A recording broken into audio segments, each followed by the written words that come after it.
Anybody that pays attention to my page knows that I don't really do too many videos on things that happened recently. The reason is because I like the facts to come out before I make a video. Because the more my videos that come out, I want people to notice the integrity in them as far as me trying to get at the truth and or telling the truth. I don't care about being first. I don't do this for money. I'm not gonna allow somebody to pay me for me to put out a false narrative or anything like that. When a person cannot be bought for the things that they say, people will trust them.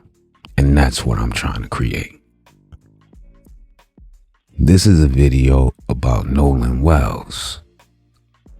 And the reason I'm doing it is because of how everything is happening. I want to be fair in my assumptions. And I want to speak on both sides of everything. A lot of people that come from the white tea section of the country are saying, oh, let's not make this about race. As if we don't have a reason for thinking, we as in Black Americans, we don't have a reason for thinking the way we do. One, look at the climate of this country. Look at the recent court cases that have happened.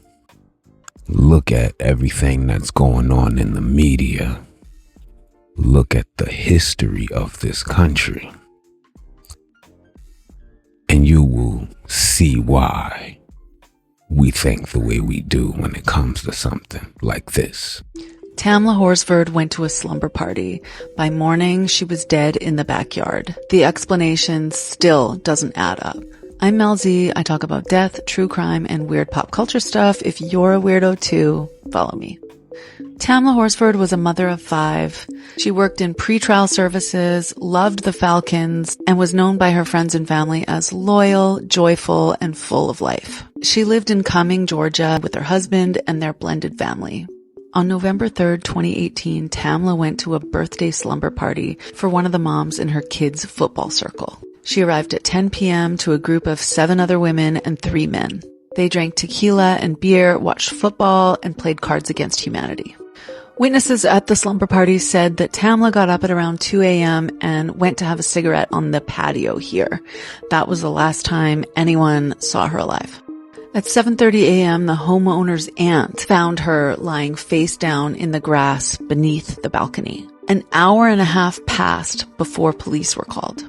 At 9 a.m., the homeowner's boyfriend called 911, and he described her as being face down and stiff. He also mentioned a cut on her wrist, suggesting that it may have been self-inflicted. A woman in the background can be heard wondering aloud if Tamla was pushed. The Forsyth County Sheriff's Office ruled it an accidental fall from the 14-foot balcony. They said that she was drunk and died on impact. Evidence wasn't collected from the scene because it was immediately ruled an accidental death. Tamla's family wasn't convinced, and a second autopsy was performed, and in that autopsy they found blunt force trauma to her head, neck, and torso, cuts on her face, wrist, hands, and lower legs, a dislocated wrist, and a laceration to the right ventricle in her heart, which some medical experts say is rare in a fall like this. The man who made the 911 call, who was also the husband of the homeowner, was later fired from his job as a court officer when he accessed the police incident report several times without authorization. That's when the hashtag Tamla Horsford started trending. Thousands of people started questioning witness timelines and demanding answers. Celebrities like T.I. and 50 Cent got on board and asked the Georgia Bureau of Investigation, the GBI, to reopen the case. It was briefly opened in 2020, but was closed again in 2021. The GBI maintains that they found no signs of foul play. One of the things that doesn't make sense and that doesn't sit well with people is the home security system alerts that were going off throughout the night. The garage door was opened at 1:40, closed again at 1:40, then opened again. Then the front door was opened, front door, back door, all of this activity. And none of this was ever explained by the homeowners. In the 911 call, you can hear the boyfriend say that there are security cameras on the balcony and that they were going to check those. They checked them and said that they weren't actually working at the time, that the battery was dead, and that there was no footage at all of Tamla or the incident. So all of the security system activity, the lack of cameras, the inconsistent statements from some of the witnesses there, what time they went to bed, changed from person to person. And then add on top of that her injuries, which weren't consistent, according to some medical experts, with this type of a fall. I fully acknowledge that sometimes bizarre things happen, things that can't be explained. Death is weird. People die in weird ways. And sometimes it looks suspicious and it's just a really sad tragedy. But this one has a lot of pieces to it that don't add up and that were never investigated. So what do you think? What happened here? That's one. Two is being able to see a stark distinction. And if, say these were 3 black teenagers that was with one white teenager, when all of a sudden the white teenager pops up dead, those 3 boys would have been arrested and they would be being questioned and they wouldn't be released until somebody cracked. This is how that works. How do we know this? Because we know, because we have so much experience with this justice system. We have seen it time and time again. Now, with this case, because there are 3 white boys and 1 black boy ends up dead, the police immediately come out and say, there's no evidence of foul play. More on the mysterious death of Nolan Wells. We're joined by his parents, Christine and Elmore Wansley, as well as their attorney, Ben Crump. And before we get started, first off, I want to thank you for being here under these circumstances. I know how extremely tough it must be. And we can express how sorry we are for you and your family. And first question, how are you two holding up? Taking it second by second. Day by day. Second by second and day by day, which we all can understand. And I just want to ask you, the friends that Nolan traveled to Horn Island with, they say that he stayed behind voluntarily. Why would he stay behind?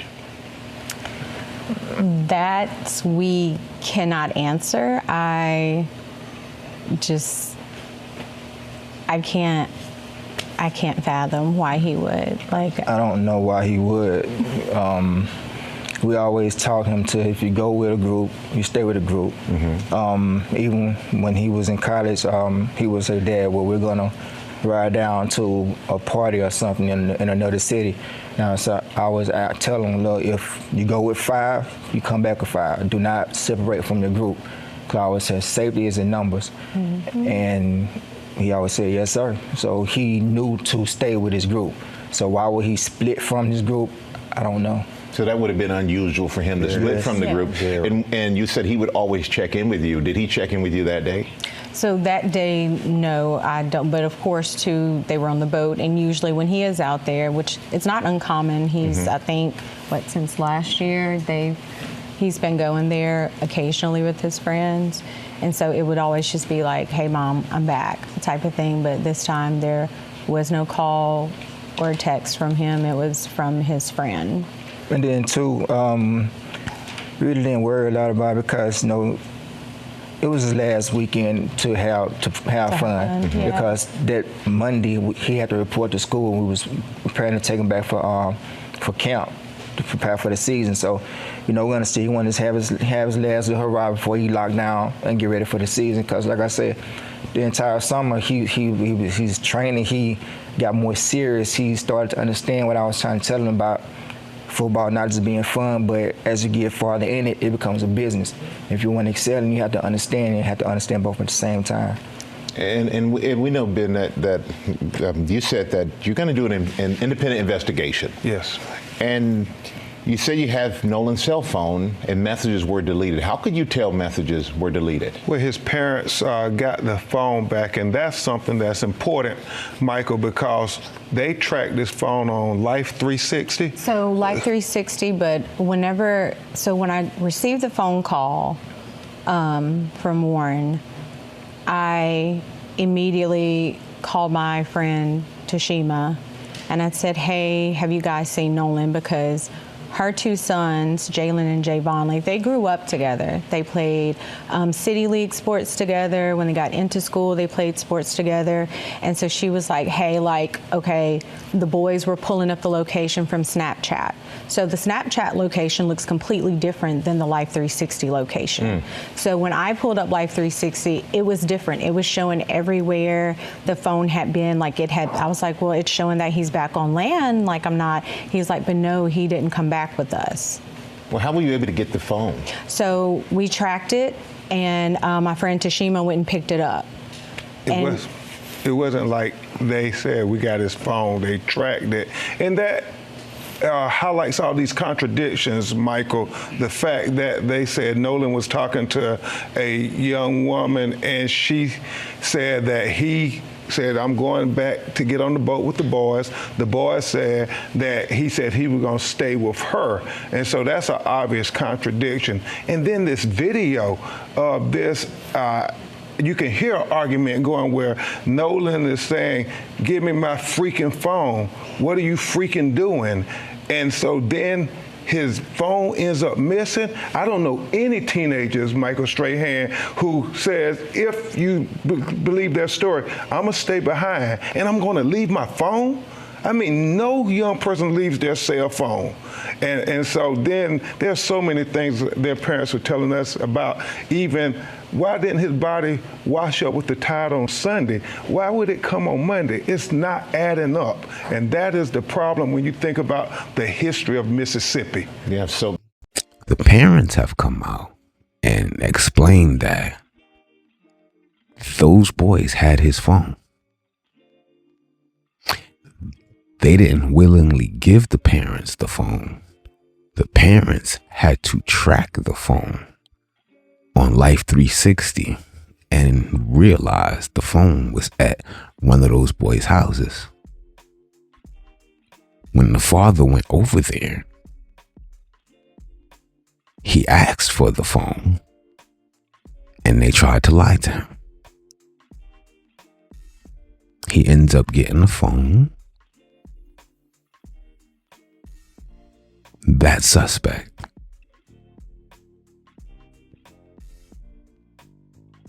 There was a girl that they say Nolan went with. The girl says that Nolan said he was getting on a boat back with his friends. The friends say Nolan was riding on a boat going with someone else, another set of friends. They say they had to leave because their boat was taking on water and it needed to be towed. There's also no evidence of that. Witnesses are saying that that boat left under its own power. When people, the next day, when people are looking for Nolan, those boys were out eating by themselves.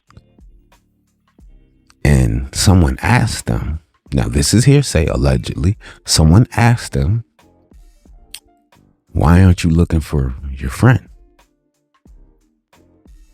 Because y'all are gonna say we did it. That was what they got back. This is what they said, allegedly. Did what?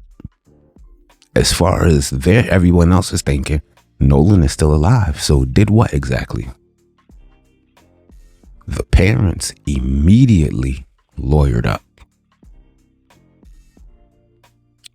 Some of these parents are in the legal system. So that would mean they have power in the community. And not just any type of power, not just money, but they are in the legal system. So this means the same cops that said there's no foul play, these parents have relationships with.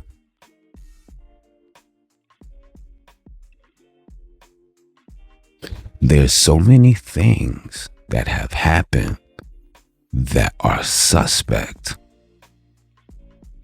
that have made people say something is wrong.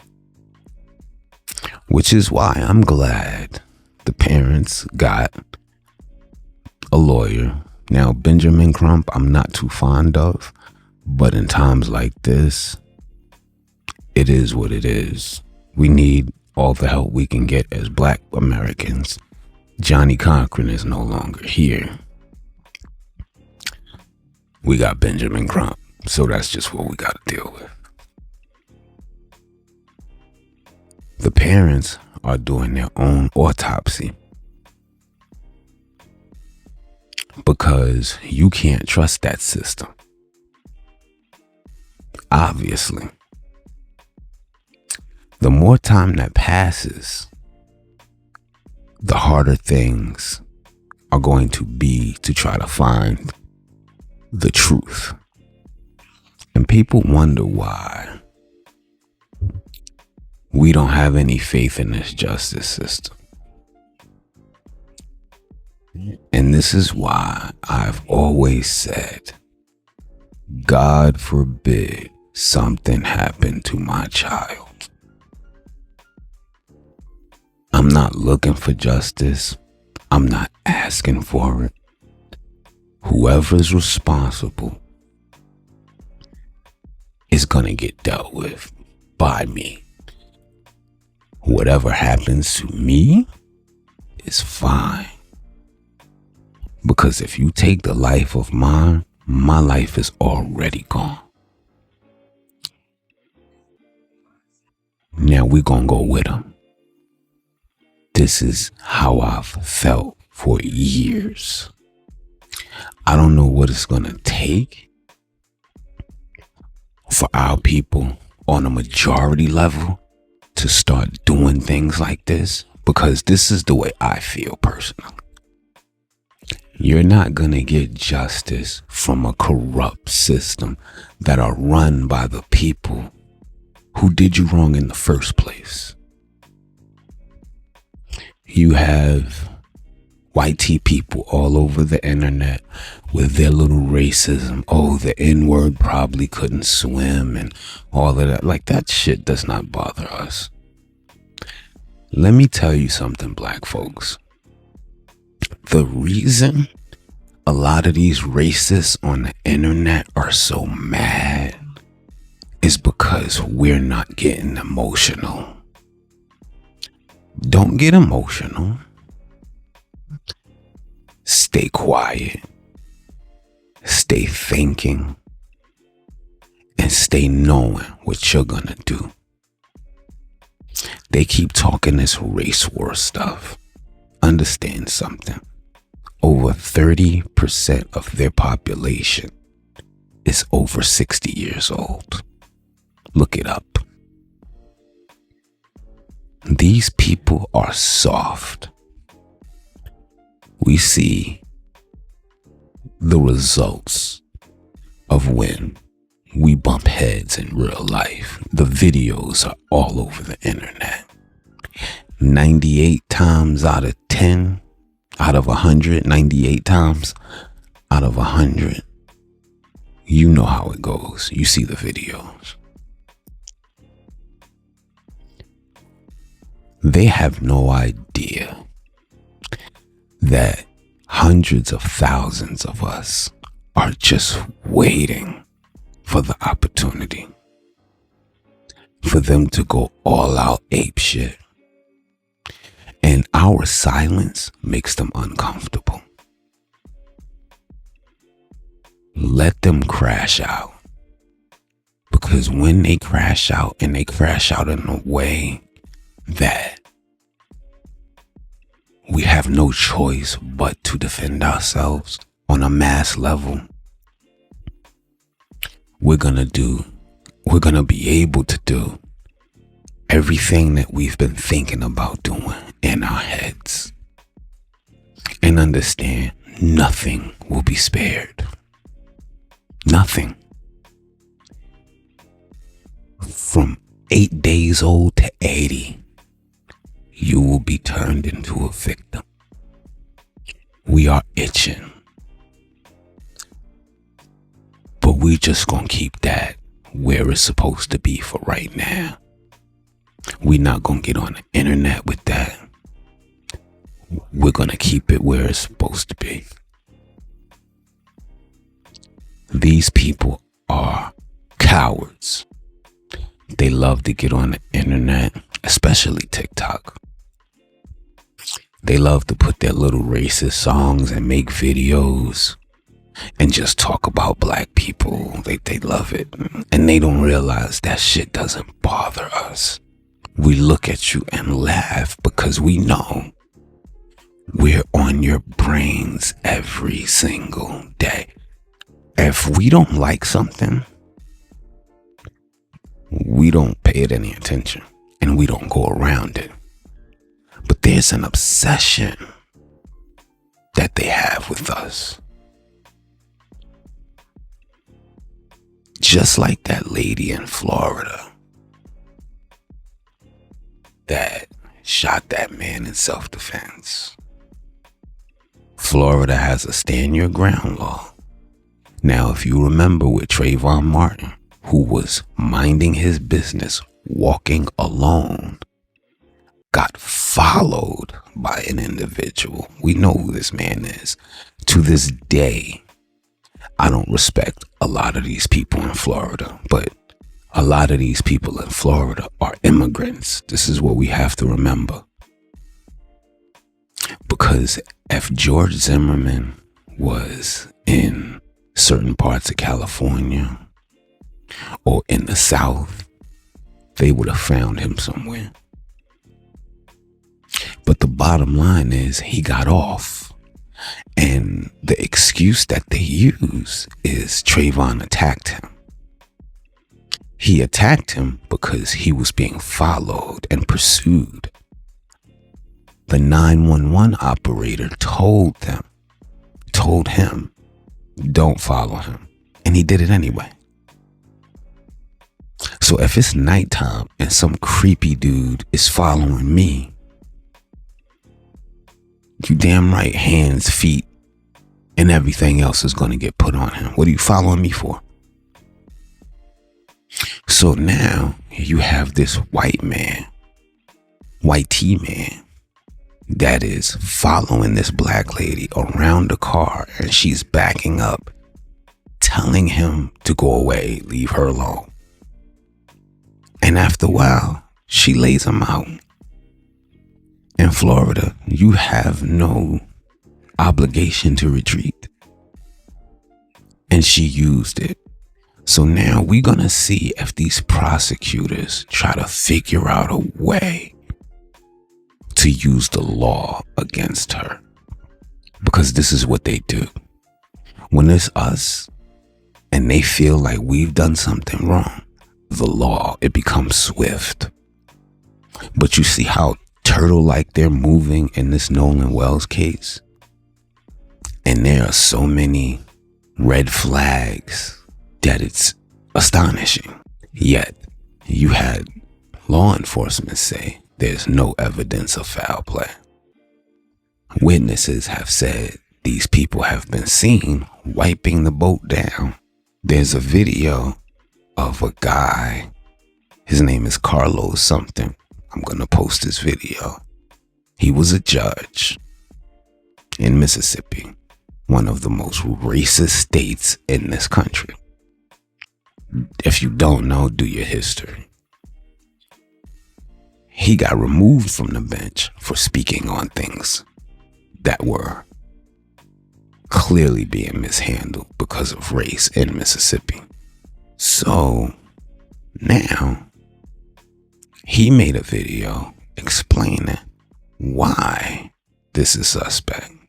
Judge and well-known attorney in our state has been removed from the bench. The Mississippi Supreme Court barred Carlos Moore from serving as a judge. The court fined him $3,000 for what it called willful misconduct that was prejudicial to the administration of justice. The case revolved around comments Moore made on social media over the acquittal of Kyle Rittenhouse. The High Court's ruling also comes just weeks after the Mississippi Bar's Complaint Tribunal suspended the civil rights attorney from practicing for 1 year. Following the latest surrounding the mysterious death of Nolan Wells, a black teen in Mississippi whose body would be found washed ashore after his friends allegedly would leave him on a remote island, a former Mississippi judge is now speaking up and highlighting some key issues he sees with the case. According to former judge, now attorney Carlos Moore, who served in a municipal court in Mississippi for a little over 6 years, someone should have been arrested by now for several different reasons. Moore, who would end up being pushed from the bench after previously speaking out against racial discrimination on social media while serving as a judge, would take to his Facebook page on Friday night for over 30 minutes to air out questionable behavior he sees with how local officials are handling the case from the inside. It's time out for playing games. It's time to know the truth from someone well versed in it. So what do we know? We know, after watching the parents' interview and reviewing tons of footage from social media, recounting interviews and statements of alleged witnesses that were on Horn Island, we know that Nolan Wells went to spend the night on July the 3rd with his so-called friends. And he went with those so-called friends to Horn Island on a boat on July the 4th. We know that out of the 4 people on that boat, 1 did not return home. That 1 person was Nolan Wells. The other 3 returned home as normal and said nothing to any member of law enforcement or to the Coast Guard until at least 11 p.m. at night on July the 4th. We know that at least 1 of the so-called friends was found with the phone of Nolan Wells. And we know this based on the testimony of the parents, specifically the mother, who tracked the phone and was led to the home of one of the young men where she retrieved the phone. We also know that based on the mother's testimony that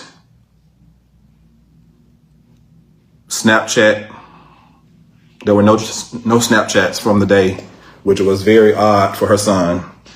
We also know that text messages were deleted.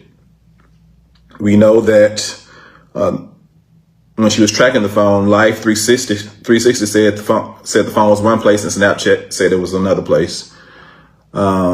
We know that the boy that had the phone did not voluntarily turn it over or call first. He had to be found through their own investigation. We know that based on witnesses' account, the so-called friends were seen on July the 5th, that Sunday, having breakfast together like nothing had happened. They were not out there searching for their so-called friend. We know that the so-called friends deleted their social media, deactivated their accounts, and scrubbed it clean if the allegations are correct. We know that the young man that had the car at his house did not willingly turn over the keys At first, he said that he did not have the keys. He didn't know where they were. Then he, after being pressed by the father, he finally turned over the keys. This is all very suspicious activity. We know that based on an audio recording and some video that Nolan Wells can be heard saying, "Give me my freaking keys." Excuse me, "Give me my freaking phone." And there's been two different versions. Some say he said, "Give me my freaking phone," or some say he said, "Give me my ML phone." Regardless, he was asking or demanding his phone. Someone had his phone who did not have permission to have his phone. So the first thing I see, the simplest thing I see, is who had his phone and why? And was that theft of the phone? Sometimes we look at the largest case, we try to get to murder, but the person that took his phone committed a crime right there. There are witnesses to who took that phone. If an affidavit is signed, an arrest warrant could be signed by a judge in Mississippi to go after that person that had that phone unlawfully. We know, based on his own words, Nolan Wells' words while he was alive, he did not give whoever had that phone permission to have that phone. So was that theft? I think if an affidavit is signed, if it was presented to me when I was a judge, I would have signed an arrest warrant for the person for theft of that phone, based on what I've heard. It'd have to be an affidavit format, but if it was presented to me in affidavit format from law enforcement, I would sign the arrest warrant for, at least at this point, theft of the man's phone. We know who had it. We know who didn't report it to the family. The family had to go find it, and we know that Nolan Wells said give it back to him, and evidently it was not given back to him. Why was that? So it's not like we're just coming up with this stuff out the clear blue sky. There's a reason for it. And we're not going to stop until we find out what happened to that child. He was a young man, a young teenager, but he could have been my child. So that's why I say that child. And it makes me think about my own when I see situations like this, which is why I commend the father for being able to hold it together and go on news stations and speak. But I hope that father handles his business if he can't get justice from the very people that have committed so many injustices against us. Because when a case goes the way they want it to go, they love to say, "Oh, the courts made a decision," knowing that the system is so corrupt. But you see how they feel about that OJ case. Now you see what this judge says. This is that dirty toothpaste.